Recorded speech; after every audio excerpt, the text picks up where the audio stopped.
Bonjour YouTube, j'espère que ça va et que vous avez passé une bonne semaine. Non, sans rire, est-ce que vous avez passé une bonne semaine? Dites-le moi en commentaire. Vous en profiterez pour me laisser un petit like et vous abonner si c'est pas encore fait.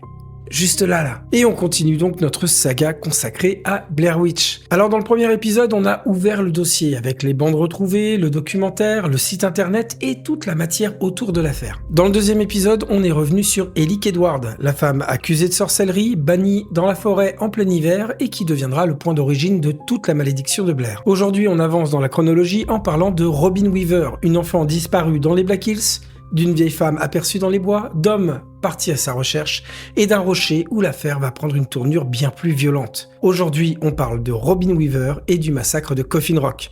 Générique.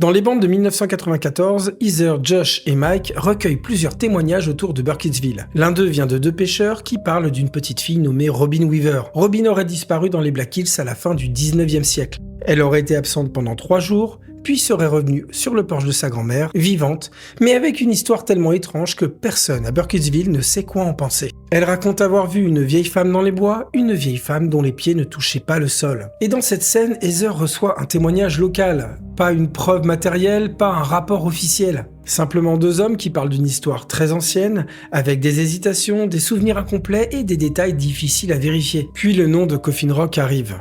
Et à partir de là, Robin Weaver n'est plus seulement une enfant disparue dans les bois, mais le point de départ d'une affaire beaucoup plus large. L'affaire commence en mars 1886. Robin Weaver a 8 ans et elle vit à Burkittsville avec sa grand-mère, Bess Weaver.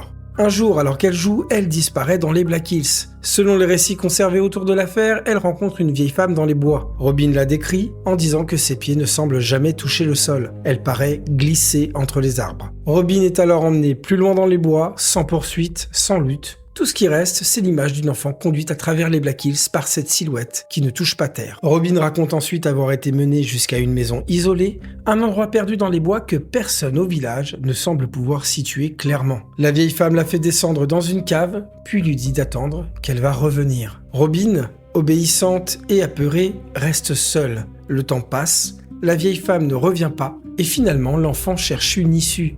Elle trouve une fenêtre et parvient à s'échapper. Après 3 jours à errer dans les bois, elle rentre enfin chez sa grand-mère. Alors Robin revient vivante, mais ça n'apaise pas vraiment Burkittsville.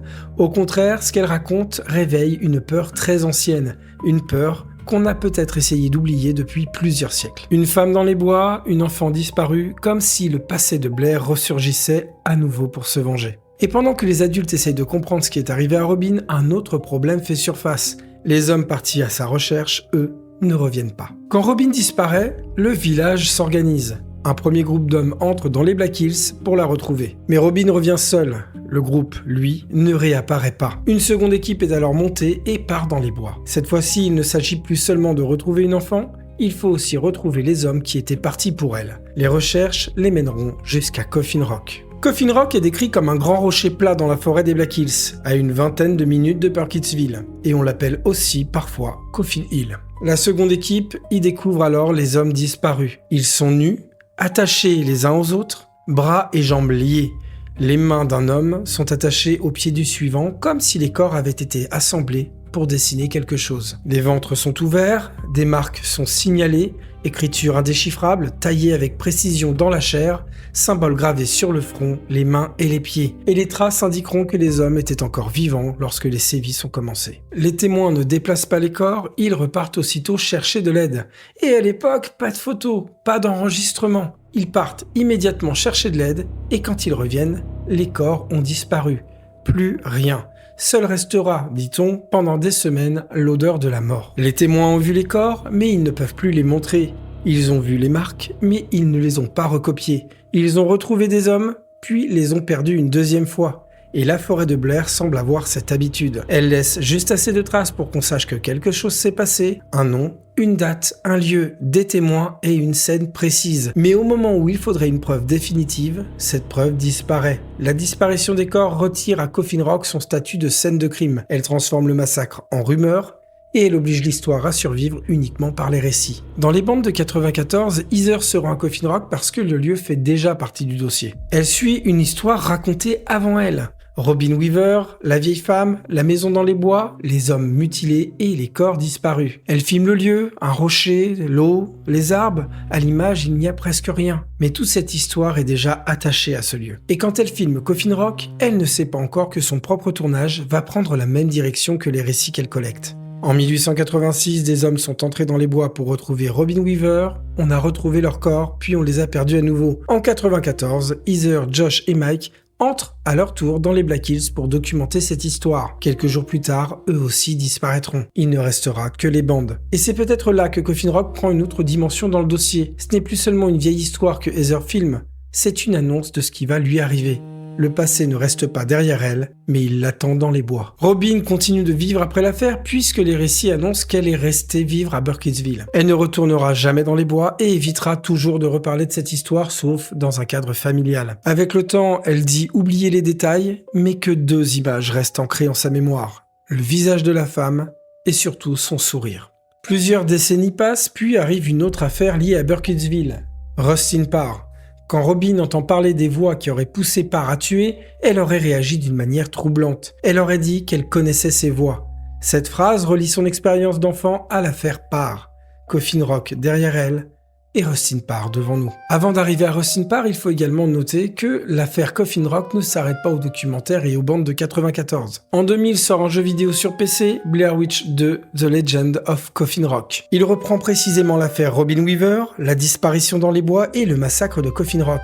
Le jeu ira beaucoup plus loin avec Lazarus, Robert McNichols et une autre lecture de ce qui s'est passé autour de ce rocher, mais on gardera ça pour une vidéo dédiée. Pour l'instant, ce qui compte, c'est que Coffin Rock ne reste pas juste un nom gravé dans les bandes, mais bien une légende à part entière et qui va tout faire basculer. Car à l'époque, on avait cette vieille histoire d'enfants qui disparaissaient. Mais à présent, on se rend compte que la malédiction de Blair fera également disparaître les adultes. Finalement, personne n'est à l'abri de la vengeance de la sorcière de Blair. Coffin Rock se situe entre Ellie Kedward et Rustin Parr. Avec Ellie, on avait l'origine de la malédiction. Avec Robin, on a le retour d'une enfant marquée par les bois.